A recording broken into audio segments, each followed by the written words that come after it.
ठाण्यातील आनंदनगर घोडबंदर रोड येथे गॅसचा कंटेनर पलटी होऊन भीषण अपघात झालाय। कंटेनर खाली रिक्षा दबली गेल्याने रिक्षा चालक आणि एका प्रवाशाचा जागीच मृत्यू झाला असून आणखी एक प्रवासी गंभीर जखमी झालाय। अपघातावेळी रिक्षामध्ये 3 प्रवासी असल्याची माहिती समोर आलीये। घटनास्थळी बचाव कार्य सुरू असून क्रेनच्या साहाय्याने गॅस कंटेनर बाजूला करण्याचे काम युद्ध पातळीवर सुरू आहे। या अपघातामुळे परिसरात मोठी वाहतूक कोंडी झाली असून पोलीस आणि आपत्कालीन यंत्रणा घटनास्थळी दाखल झाल्या आहेत।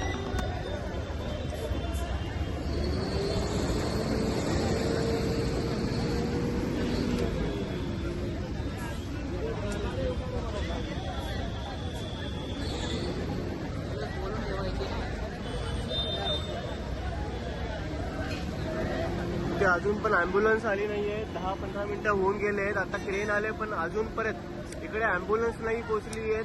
3 प्रवासी ह्या रिक्षामध्ये आतमध्ये अटकून पडलेला आहेत। आता क्रेनच्या साहाय्याने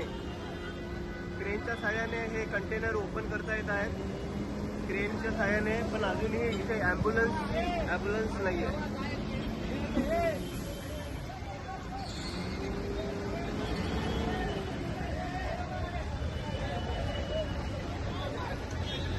पोलीस कर्मी आपले अतोनात प्रयत्न करत आहेत, पण अजून सुद्धा इथे ॲम्ब्युलन्स आलेली नाहीये। ॲम्ब्युलन्सची अजूनही या ठिकाणी कमतरता आहे।